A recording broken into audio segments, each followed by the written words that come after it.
So when I was working on the Tantra healing sexual energy with the blockage on the female side and on the male side, când lucram cu un anumit blocaj pe masculin și feminin, cu practicile vindecătoare de Tantra, I realized that there is a lot of misunderstanding in the women and in the men when they say, I'm not enough, I'm not having a healthy sexual activity or relationship with my partner, and I feel that I'm not delivering what the other person is expecting from my side. am realizat în timpul acelei practici că era un blocaj destul de mare cu acest sentiment de nu sunt de ajuns, nu merit și nu livrez sau servesc ceea ce celălalt se așteaptă de la mine să îi ofer. So they came to the consultant to ask what I'm doing wrong, what I have broken in myself, because I cannot operate in the regular system or something what they think that it should be normal. They think that they are not enough. And I would like to say something on this point. Și au venit la consiliere cu acest concept despre ceea ce este normal, cu un concept fix despre ceea ce ar trebui să se întâmple și cu sentimentul profund că ei nu sunt de ajuns. And when we start to work deeply in the subconscious, they start to arise a lot of memories of abuse that we already had in other past life. So the men were abusing the women, and all these memories are inside of our souls still. Și când am început să lucrăm mai profund la nivel de subconștient, au început să iasă la iveală tot felul de traume de abuz, în special abuz al masculinului asupra femininului, care erau în continuare în memoria celulară. Și am și eu experiența asta ca terapeut cu mulți oameni. I have the same experience as a therapist with many people that I work with on abusing trauma. So what I would like to share is that if I find a man saying, "Oh, I'm not good enough," and it's because he has fear of damage, for example, that could be an example, or the woman cannot open herself energetically, it's because all these memories are still recorded in the physical body. And when the woman, for example, feels the pressure in these acupuncture points, she's blocked right away. Și acest sentiment, când apare, acest sentiment că nu sunt de ajuns, imediat încep să lucrez, să văd ce e în subconștient și majoritatea au niște traume de abuz stocate în memoria celulară, iar acele traume, când încep să faci presupunctură sau acupunctură, imediat ies la iveală. So what I would like to share with you is you are not broken, you are not bad, you are not doing something wrong. We just need to grow, as Cristiana said, to our next level and include all these. I don't like the word abuse, but I like to say unconscious, that we were utilizing our sexual energy with unconscious in other past lives, that we could be ourselves also. Și ceea ce vreau să vă spun este că trebuie să vindecați acest sentiment de nu sunt de ajuns și toate lucrurile astea și să conștientizați că, de fapt, tot ceea ce este perceput ca abuz poate să fie ceva ce și tu ai făcut în altă viață. So, what I would like to invite you is just when you go your next time to be intimate with someone in the room or in the place that you choose, just be aware that all the things are also happening, and all these emotions they could come up also. So just to create a space that for these emotions can come up, and it doesn't matter if you're a man or a woman, that you can embrace it and generate a safe place in this intimacy, that these emotion can be integrated in the system. When you have a yes, the emotions calibrate itself. Și să fim conștienți că atunci când începem să împărtășim cu un partener, e posibil ca tot felul de emoții să iasă la suprafață și trebuie să creăm un spațiu de siguranță, de safety, siguranță, în care orice care este la suprafață să fie îmbrățișat și acceptat. Pentru că nu întotdeauna e sunny, happy, happy. Se pot întâmpla chestii într-un spațiu intim cu cineva și orice se întâmplă trebuie să fie bine primit. So just, I would like to invite you that this tantric thing, as Cristiana said, had nothing to do with sex. If you see it as music, just we are going to play music with the other person. I just feel what is there and we jam together, we have fun feeling the music together. It's very different as, oh, I am blocked, I cannot have sex, but I can jam with this music. Și e bine să privești altfel lucrurile între tine și partenerul tău, să nu mai privești din punct de vedere sexual neapărat și nu este cu siguranță doar despre sex, poți să privești lucrurile ca și cum, uite, acum o să facem o sinfonie sau o melodie sau o muzică împreună. Și este foarte diferit de ideea în sine a unei împărtășiri fizice, când te uiți la tot ce este asta ca și frecvență și vibrație. And so because we have so bad marketing about sex, we don't understand the things with the music, with the frequency that Cristiana was sharing. So beautiful. It's very important that we are clear on that. When we listen Tantra, it's just sharing my frequency with you. Let's play music together. Și pentru că avem un marketing foarte prost legat de chestia asta cu sexualitatea, foarte puțini dintre noi pot să vadă lucrurile din punctul de vedere al frecvenței și vibrației. Da? Pentru că noi suntem hrăniți încă din copilărie cu foarte multe imagine de alt gen. Și atunci nu poți să percepi faptul că tu împărtășești de fapt o frecvență cu cealaltă persoană și o energie. That was that I wanted to share. Thank you for this. You are right on. You are just on spot, and I'm happy that you brought that in, because actually in mutual sharing, there's always a dance together. And as I was saying, there's never just me sitting here and you doing that, and you are, either to blame or to praise for what happened. Always, even when somebody has the feeling he hasn't done enough, it's about how much the other one could receive. Maybe the man feels inaccurate or not enough in his, what he's delivering. But is the woman capable to receive more than that? Or the other way around? We don't just, refer to one gender. Are you open enough to draw the best in your man? Really? Are you in your full feminine or masculine to bring your partner to be the best version of himself? That's the true question. That's what Gaston and also me wanted to share, because always the other one is mirroring your capacity of opening up, your capacity of receiving, your capacity of being in balance with the other opposite or complementary energy. Deci, atunci când ai sentimentul că nu ești de ajuns sau că n-ai făcut de ajuns, mai ales bărbații au acest sentiment, dar uneori și femeile, este să te întrebi, dar partenerul sau partenera mea poate să primească mai mult de atât? Sau tu, dacă ai sentimentul că nu primești destul, unde eu nu mă deschid să primesc mai mult? Pentru că trebuie să te întrebi, eu sunt în deplinătatea feminității sau masculinității mele, astfel încât partenerul meu să vină ca și cea mai bună versiune a lui? And I want to share something very personal about it, actually, that has proven to me that we are just mirrors. And it all has to do, and I'm always saying to the women that I'm working with and to the men as well in therapy, that once we clear the abuse and trauma in our system, which is the first blockage in relationship sharing, the next level is to open up to our full feminine or masculine embodiment. And whenever my partner was out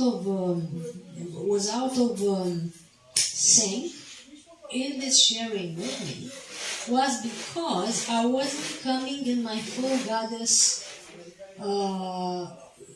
energy, and he was just mirroring that, because my spirit said at one point, I made a deal with my spirit that I always am to be in the best version of myself. Whenever my partner was not in alignment, he was just showing me, well, I'm not the best version of myself right now.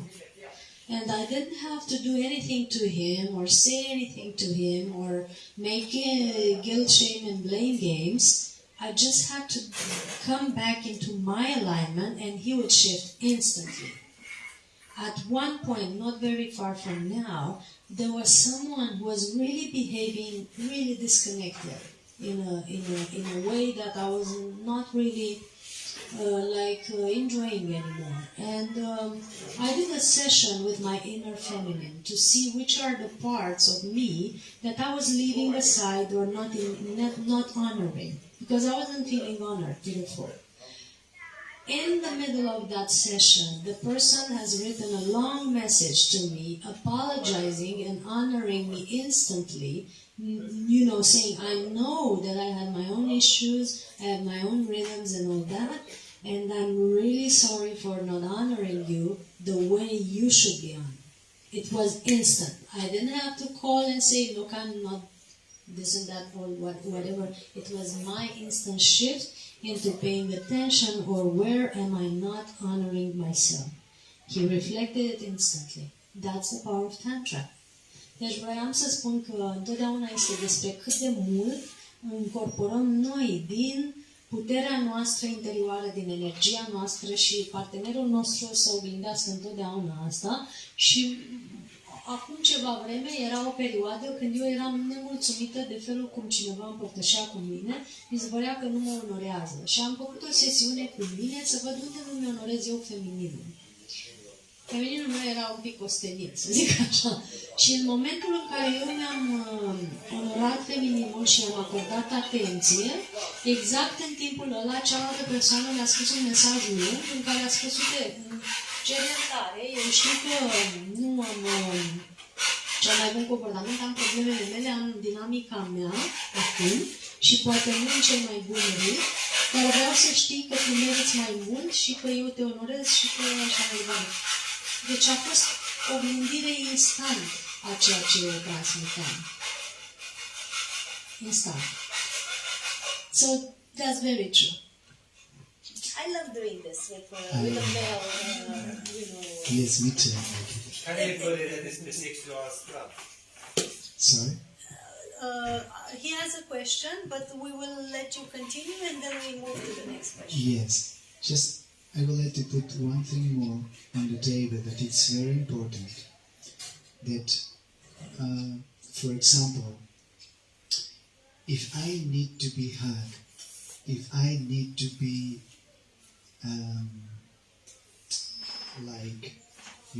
like this, or being held In a certain way. Yeah. in a certain way, as like a little child, as a man, or like a little girl, as a woman, it's important to be aware that this is my need, and I need to express this with clarity to my partner in bed.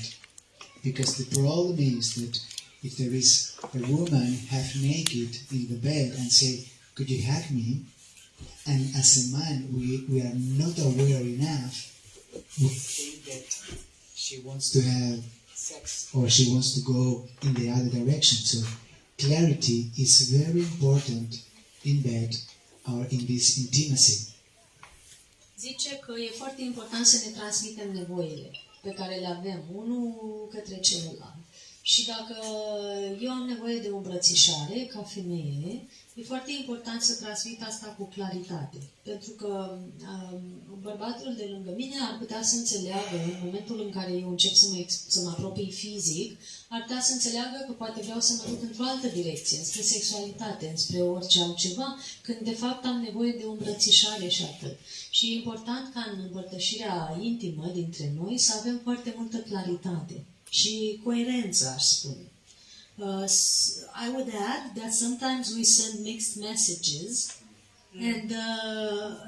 and many men and women not having the education that I was talking about, that is very necessary, they cannot really perceive your energetic messages or even physical messages. Like a caress for a man could mean an invitation when it's just a friendly sharing or just the need of touch, but not necessarily going further, or the other way around. So we need to have that intimate education to decode our movement, our messages, and what we share energetically. Aș vrea să mai adaug că este important să avem o educație și să știm să decodăm mesajele pe care ceilalți le transmit. Pentru că pentru un bărbat care nu are multă educație, chiar și o simplă mângâiere pe braț poate părea o invitație într-un cadru intim, când de fapt este doar o formă de afecțiune și apropiere. Sau la fel pentru o femeie. Deci când nu ai educație intimă destul, nu știi să decodezi mesajele fizice sau mai ales energetice ale celuilalt și pot fi foarte multe interpretări greșite. Misinterpretation can happen either to more intimacy or to less intimacy. You know, the person could feel invited or rejected by a gesture that you didn't mean it in that way. So you need to have the coherent code of sharing. The coherent code of sharing between each other so that you clearly know what you're transmitting and the other clearly knows what you need. Deci trebuie să aveți un cod clar de împărtășire pentru ca și celălalt să înțeleagă clar ce vreți, ce aveți nevoie și la ce îl invitați de fapt.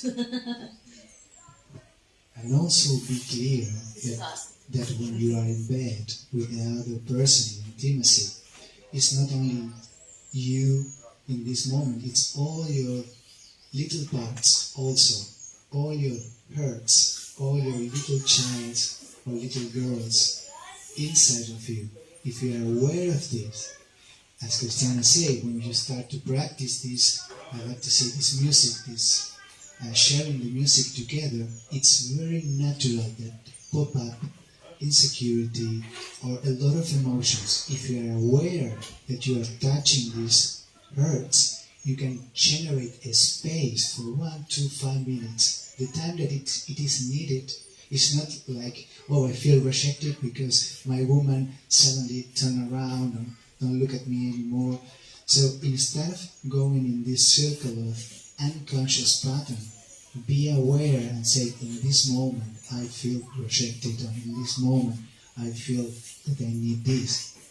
So this is important to be aware that you go in bed and there is actually a lot of people inside the bed. Foarte drăguț că atunci când te duci în pat cu partenerul tău sau într-o împărtășire intimă, poate să fie în bucătărie, da? Să fie clar. Trebuie să știi că împreună cu tine în acel cadru sunt toate aspectele tale. Copil, fetița mică sau băiețelul mic neacceptat de mama. Toate variantele tale emoționale sunt acolo în acel cadru intim cu tine.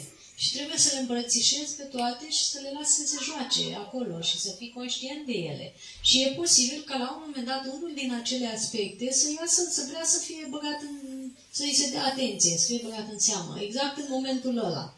Și trebuie să creezi spațiul emoțional necesar, nu doar fizic, pentru acea împărtășire și să fii deschis la tot ce se poate întâmpla între tine și partenerul tău, chiar dacă nu e neapărat ceva fizic. For example, many women, when they have intense pleasure or even orgasm, they start crying.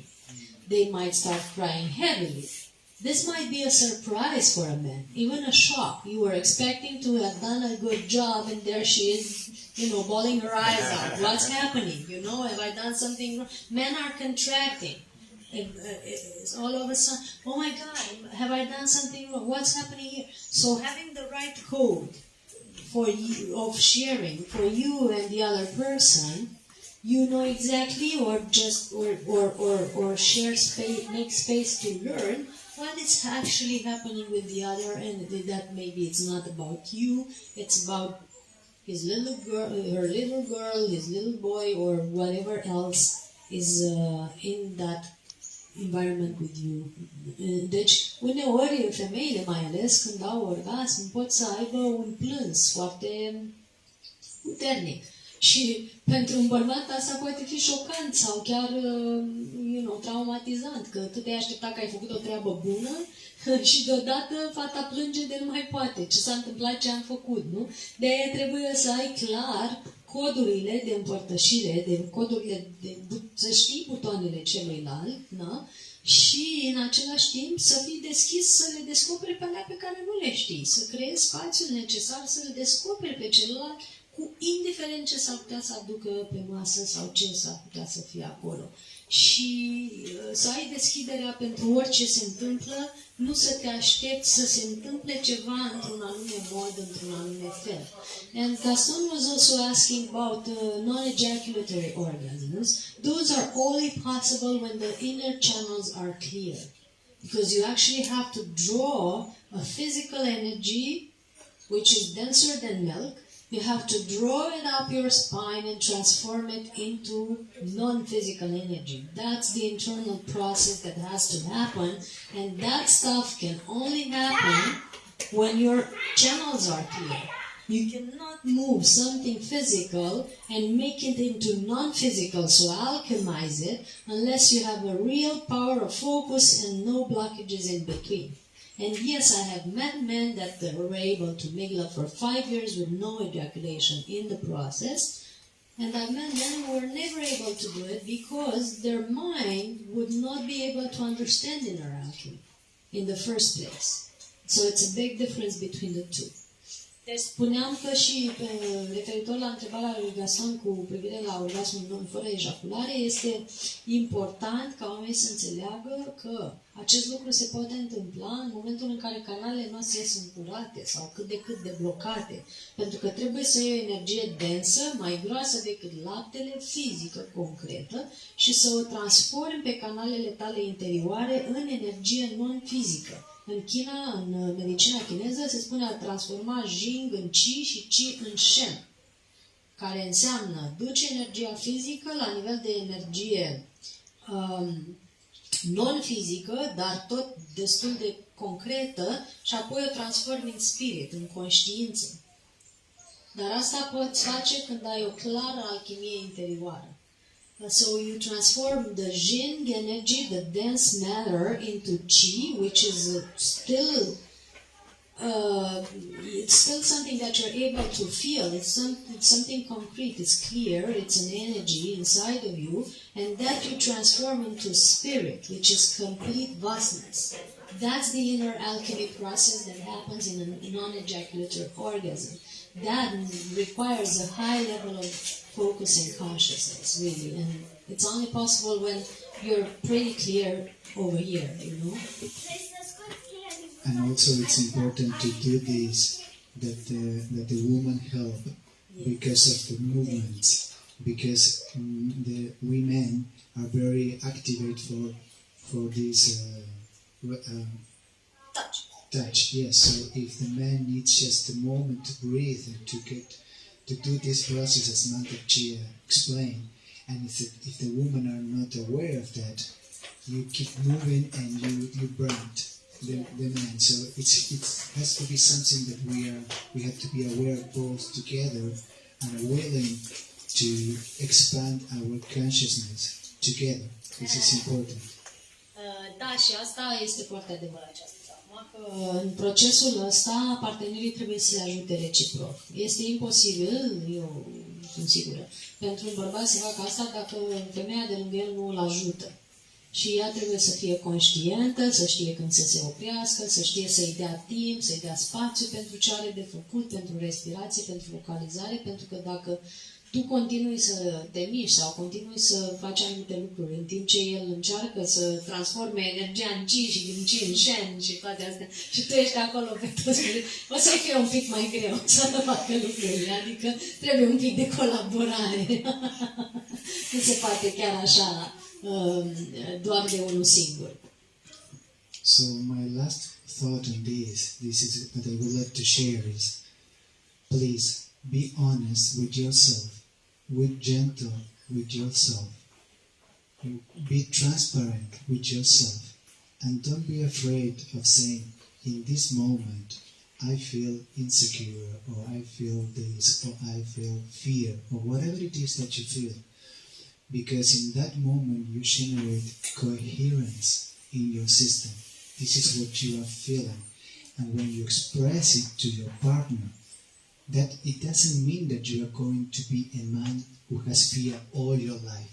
It's just in this moment that you are feeling this, and it's important that you generate this coherence to put it out of your mouth and be clear and communicate with the person on the other side of you. This is for men and women. And I think that this is the next step that you can do it today when you go and sleep with someone together. I zoned out.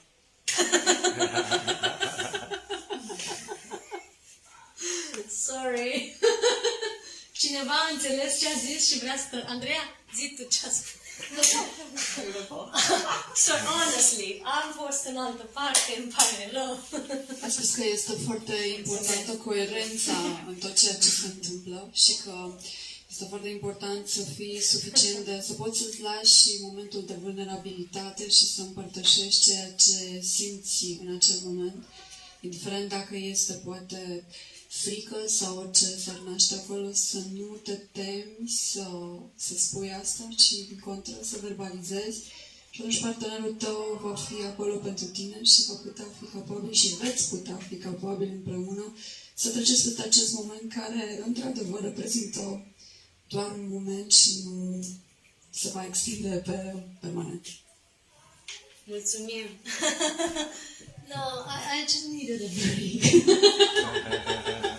This is vulnerability over here. I wanted to just play it for you, how vulnerability looks. This is how it looks. Deci așa arată vulnerabilitatea. How many of you want a workshop with both of us together? Or even a retreat, you know, like a 4-day retreat on intimacy? It sounds great, no? Yeah. It just, you know, just now it dawned on me that we could actually do that.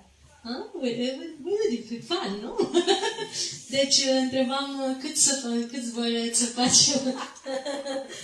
să facem un workshop de tantra împreună și voi să participați. Ar fi cool. Yeah, I'm bored of working by myself. We did workshops together before. It would be such fun and such a good weaving of energies. So I think we're just creating it as we speak. Da. So there was question? O întrebare, da. Ce întrebare? Întrebarea cu spirituală. Sex spiritual, când se întâmplă, cum îl faci? Zi mai concret. Mai concret, eu am făcut de mai multe ori. Ce înseamnă? În ce context îl faci, adică în ce context se întâmplă? Păi în ce context ai făcut tu? Nu știu. În contextul că eu am întâlnit persoana cum am întâlnit-o, punându-mă la somn, s-a întâmplat sex. Aha. Având orgaz, tot, văzând toate. Da. Numai că eu n-am făcut conexiune. Da. He wants to learn about astral sex and how is it happening and why and all this. Yes. Astral sex. That's why ai spus spiritual și nu înțelegeam ce vrei să spui. Okay. Deci vrea să știe despre sex astral. Well, and he's sharing about an experience where this happened all of a sudden in his dream without him, you know, necessarily being aware of it, as I understand. Nu era neapărat conștient 100% sau intenționat. S-a întâmplat. Nu era unintentionally, it just happened. Well, astral sex in that way, it's like you tripped, fell, and landed on another person in the physical way. You know, I don't really encourage it. Deci, pentru mine, sexul astral în modul ăla este ca și cum aluneci, te împiedici, aluneci și aterizezi pe o altă persoană. Nu cred că e ceva recomandabil sau care eu încurajez să fie făcut. I feel, on the other hand, that we're astrally sharing in many, many other ways and with many, many different people anyway. So that's the honest truth. And many, many people, most people are not aware at all about that. Și cred că totuși, pe de altă parte, ca să fim sinceri, împărtășim în plan astral de multe ori și cu multe ființe, even as we speak or even as we are awake. Chiar și când suntem treji, chiar și când vorbim unii cu alții. So if you could see how things are happening in the subtle realm, it's one big happy orgy, if you will. Mostly if you're not conscious. Și dacă ați vedea cum se întâmplă lucrurile la nivel astral, în glumă spun așa că e o orgie generală, dar nu chiar. E vorba că împărtășim oricum foarte multe energii. But my aim and intention is to always be conscious of what I'm sharing with and with whom, and to do it intentionally rather than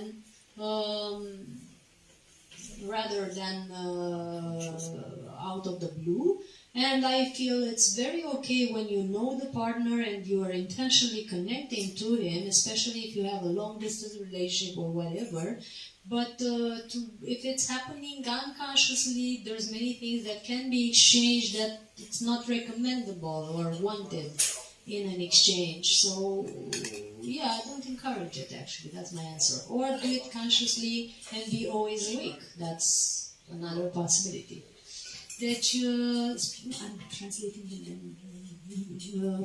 ziceam că pentru mine toate lucrurile trebuie făcute conștient și cu intenție, pentru că oricum împărtășim foarte multe energii între noi, dar e bine să fim conștienți de ceea ce împărtășim și să fim atenți la ceea ce împărtășim. Și mi se pare ok atunci când cunoști partenerul și faci asta intenționat și consensual, adică să fie și celălalt de acord.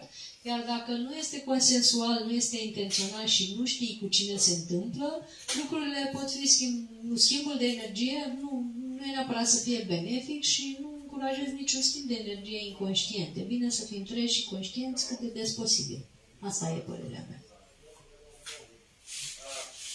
So, I take your question as not only on the astral level, when I have the feeling, it's like on different levels, on different dimensions.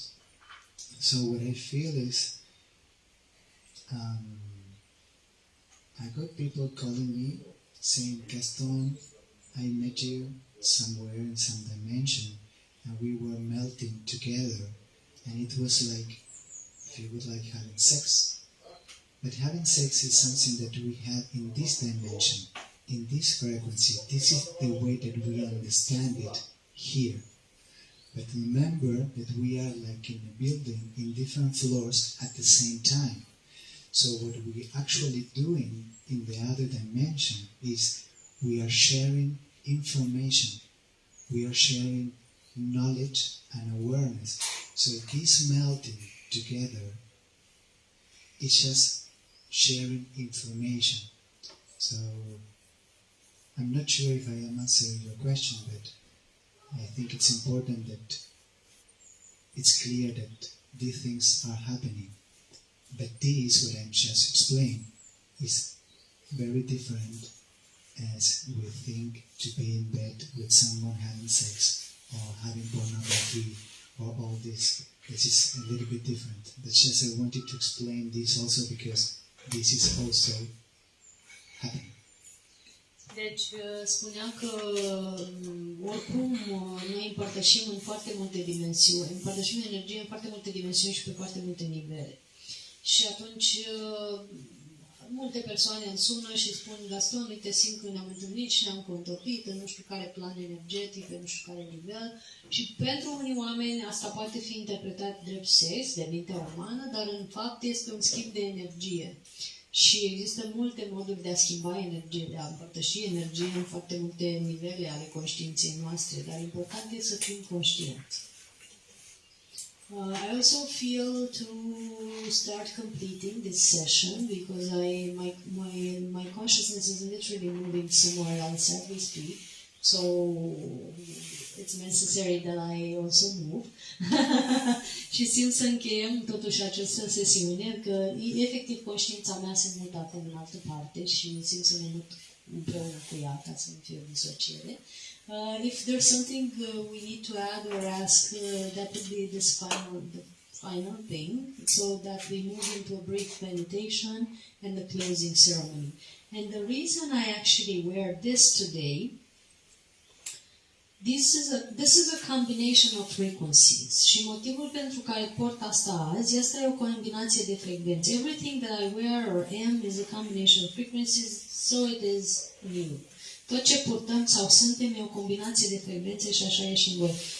This is the color of the Christed love or Christed energy, the way I see it. And this is the feminine Magdalene energy, the rose. So this is a combination between the two, so the perfect dance of Christed love, Christed energy, Christed Tantra, because one of the greatest couples of Tantra that I know were Christ and Mother Mary Magdalene. So it just so happened that I was putting on a violet dress and this came up and this is what I was supposed to wear. I wanted to also make you aware of the frequency that we're sharing here. Și motivul pentru care import asta e că această culoare este culoarea iubirii cristice sau frecvența iubirii cristice, așa cum o văd eu, iar aici avem patternul sau tiparul Magdalenei sau a frecvenței Magdalenelor, care este frecvența, una din cele mai înalte frecvențe tantrice pe care le cunoaștem, cuplul Crist și Maria Magdalena fiind unul dintre cele mai mari cupluri tantrice ever existed pe planetă. Deci, mai e ceva ce adăugăm? Is there something we need to add? I just would like to say thank you that you generate this space to share with all of us. I think it's very important, this topic. Very vulnerable, very open to share with us. So thank you, Cristiana, for that. Yeah, I enjoyed very much this collaboration now. It was very helpful. Thank you as well. And yeah, how many of you enjoyed this and want more? Câți dintre voi, câți vrea mai... in south of France, I'm often doing retreats at the Mary Magdalene's Cave.